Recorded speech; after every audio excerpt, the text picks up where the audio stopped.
This sad little locomotive came with a whole bunch of other models that I got, and I had no idea who made this or anything, so I guessed it was German, but I wasn't sure. So I put a post up on my YouTube channel, and these lovely people replied and let me know that it was Berliner Bahn. But Paul's suggestion that this was Hornby actually made me laugh. And I actually contacted some people who run a Berliner Bahn catalogue, and they confirmed this model is a BR92 steam locomotive. Now that was an 060 loco, and this one obviously is 040. So it became apparent that this came in like starter sets along with some wagons. And I actually got some wagons with this as well. This one obviously is a bit bashed up and is missing its couplings and it's falling apart. These are Berliner Bahn wagons as well, and they came in a set, so it might have actually come together with these two wagons. However, this one, I'm not quite sure who made this. It does have a Berliner Bahn chassis, but it has a metal deck and metal stakes, so this one remains a bit of a mystery for now. Now, I did suspect that this loco was Berliner Bahn because I did get a random box as well in with all the other items that I got. However, on the end of here it says it's number 15210, which is actually a side discharging wagon, which I don't have, so it's all a bit of a mystery. So this isn't the box for this steam locomotive, and I don't have the wagon it goes in it either. But this steam locomotive is in pretty poor shape. Not only is it dirty, it's also obviously missing its chimney and missing all the buffers and a coupling, and it looks like it hasn't been run for ages. But I thought it might be quite interesting just to restore this model and try and get it working again. Maybe 3D print a chimney and try and get some buffers for it as well. If you look underneath, it does look a bit crude here and very tarnished on the wheels. It has drive to both axles though, which is quite interesting, but it's going to need one hell of a clean up. And I'm not quite sure how I'm going to manage it at the moment, but we'll give it a go. The first thing I'm going to try and do is actually see if it runs, so I'll put some power to this. So one of the other complications I have at the moment is I don't actually have any TT track, so I'm just going to prod it with my H&M controller and see what happens. Well, completely dead, so I think we've got our work cut out for us here. I'm going to strip it down and see what we can do. So it was pretty easy to get the body off. It had a weight inside here, but it seems to have snapped at this point right here, and that seemed to be stuck up inside this dome here for some reason. I don't know why. I think this dome should have a covering over the top of it, so I might actually add some milliput and just cover that over and make it look a bit better. It's also got a moulding mark on top of this one which we can clean up too. But obviously this shell needs a hell of a lot of cleaning, and I might actually spray paint it satin matte black as well. But the obvious big problem we have is it doesn't have a chimney, so I'm planning on 3D printing that, just going by a rough estimate about what it looks like in some pictures and just hope for the best really.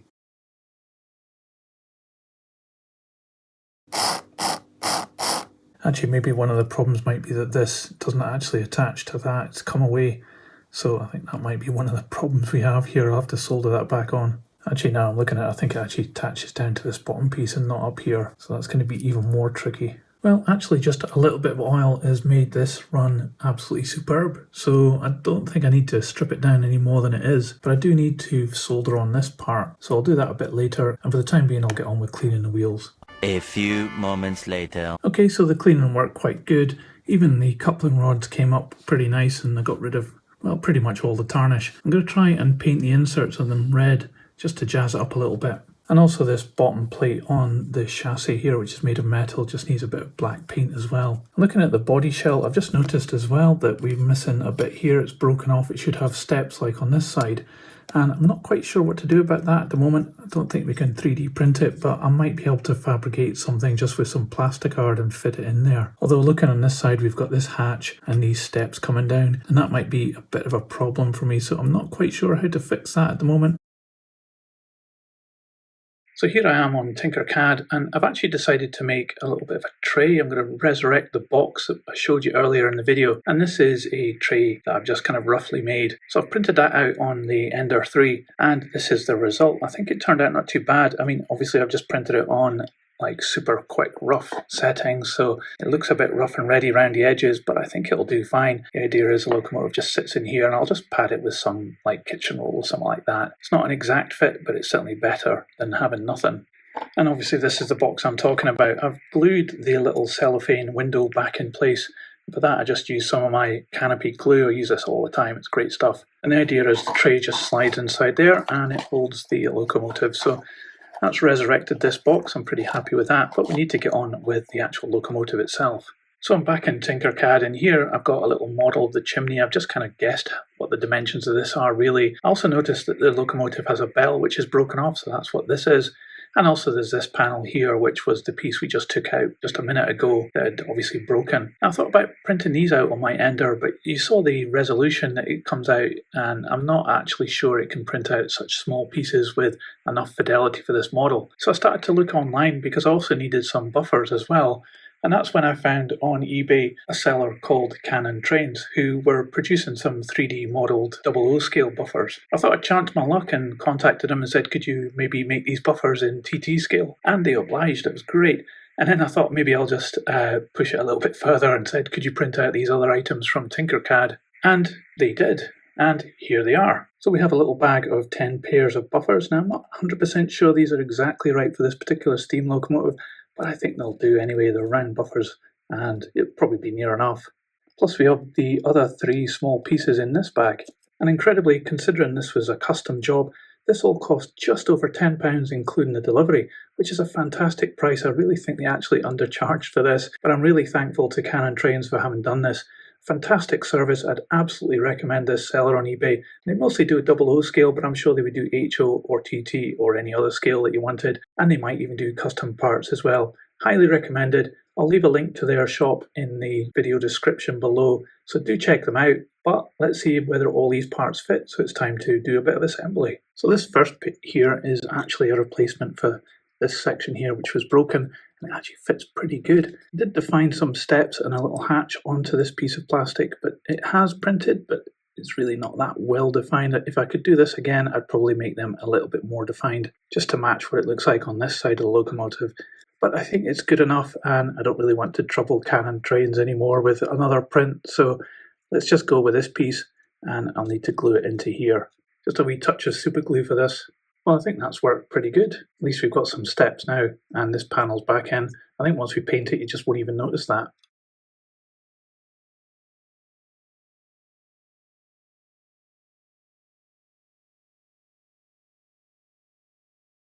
So that's worked out a lot better than I actually thought it would.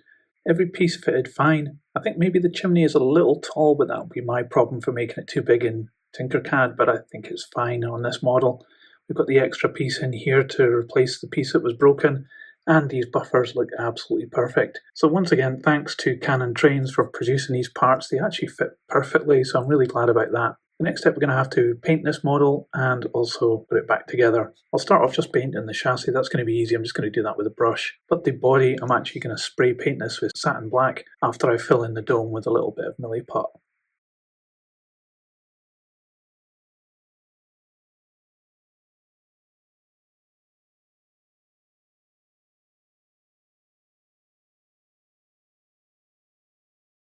One of the things we need to fix here is a little bit of soldering to get this back onto this point. I've actually unwound this a little bit just to give it a little bit of extra play on here. I don't think it will affect things, so I just need to solder that onto there.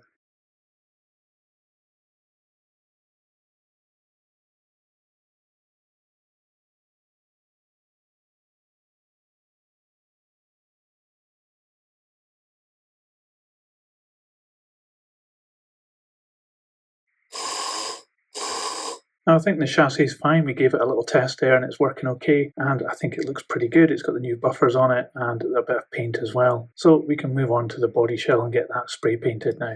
So this has actually turned out really good. There are some little marks on this part which was 3D printed. I think it's just part of the printing process, but it's not too bad at all. And the overall finish on this, I think it looks really superb.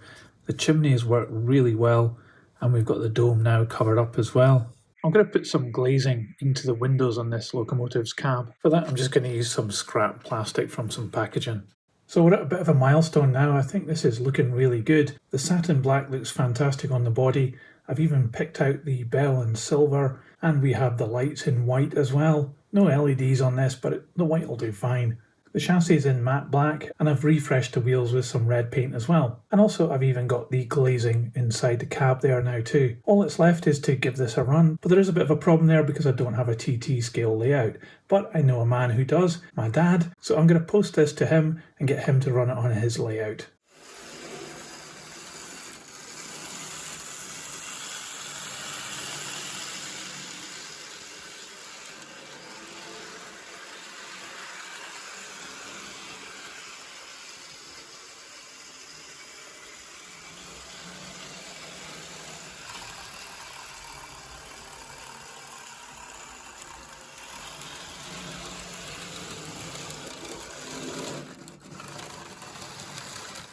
Well, that's great to see. The Loco's running not too bad.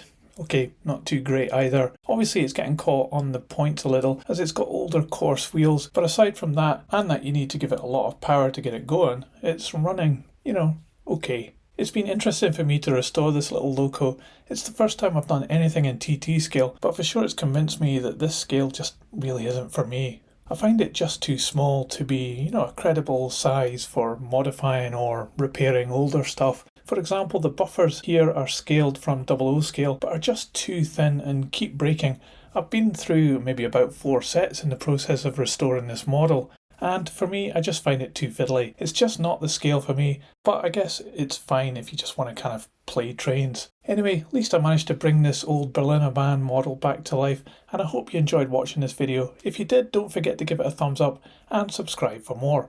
I'll put this on the turntable so you can see all the way around. Thanks for watching, and I'll see you on the next one. So model trains, model worlds, choo-choo, model trains, tiny worlds, choo-choo, model trains, model worlds, choo-choo, model trains, tiny worlds, choo-choo.